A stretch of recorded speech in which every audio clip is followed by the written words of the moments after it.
आज की क्लास में सीखेंगे हम सी को सा कब पढ़ते हैं और सी को का कब पढ़ते हैं। ठीक है, तो सी को हम पढ़ते हैं का, सी को का कब पढ़ते हैं।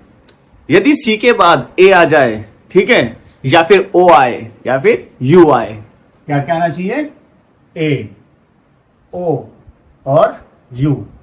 जब सी के बाद हमारा ए, ओ, यू आता है तब हम सी को का पढ़ते हैं। जैसे सी के बाद आया, आपने देखा यहां पे CABLE, सी ए आया सी के बाद तो केबल, है ना, केबल।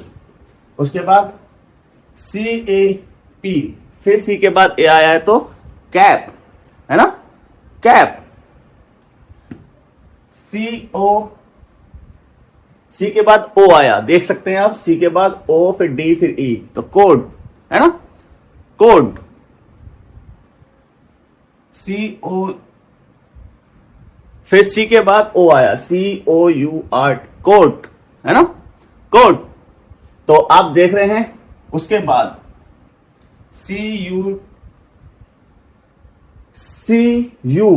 मैं आपके सामने इनको हाईलाइट करता जा रहा हूं, है ना, अंडरलाइन कर दिया मैंने, तो आप समझ सकते हैं सी के बाद कौन सा वर्ड आ रहा है, तो उसकी वजह से हमारी साउंड क्या होनी चाहिए, है ना। तो CUTE, क्यूट, है ना। तो सी के बाद हमने पता करा, देखो सी के बाद ए आता है तो हम केबल पढ़ते हैं, है ना, सी को का पढ़ते हैं, ए आता है या फिर ओ आता है या फिर यू आता है ना।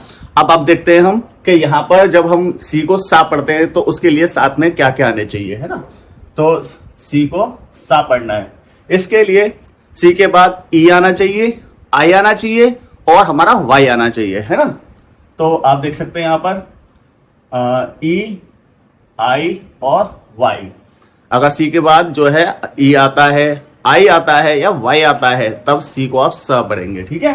तो आप देख सकते हैं यहां पर, जैसे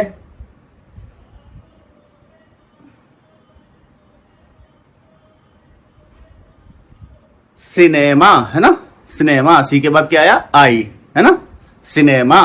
क्लियर हो गया। उसके बाद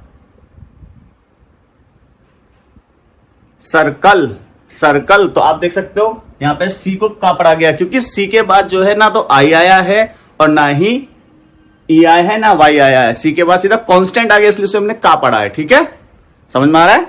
दूसरे नंबर पर अगर हम तीसरी बात करें, हम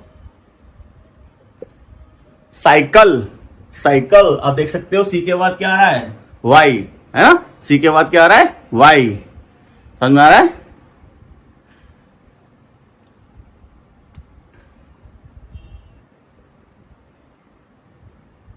सी के बाद क्या आ रहा है, सेंटर, सेंटर। सी के बाद ई, सी के बाद ई आया तो सेंटर, इसको हमने सा पढ़ा है, देखा, ठीक है। अब कुछ और भी चीज, जैसे कि आप देखते हैं, जैसे मान लो CANCER, एक आपके लिए मैंने वर्ड है यहां पर CANCER, CANCER। तो क्या हो जाएगा ये, यहां पे CA कैन और यहां पे CE से, है ना, तो कैन और ये सर। तो हम इसको, अगर बहुत से बच्चे जो है इंग्लिश जो थोड़े थोड़े वर्ड बड़े आ जाते हैं उनको पढ़ नहीं पाते, तो आप इस तरीके से पढ़ सकते हैं, कैन अलग कर लीजिए प्लस CER, है ना, तो can sir, can sir, can sir. इस तरीके से आप वर्डों को पढ़ना भी सीख सकते हैं, ठीक है। थोड़ा थोड़ा वर्डों को पढ़ना की कोशिश करिए। कुछ बच्चे ऐसे होते हैं जिनको पढ़ने में थोड़ी सी दिक्कत आती है, वो वर्ड को बड़ा वर्ड देख के डर जाते हैं, तो वर्डों को आप ब्रेक कर करके भी पढ़ सकते हैं। अगर आपको नहीं समझ में आएगा तो अगली क्लास में आपको मैं वर्ड जो है तोड़ तोड़ के कैसे पढ़ते हैं ये चीज सिखाऊंगा। अगर वीडियो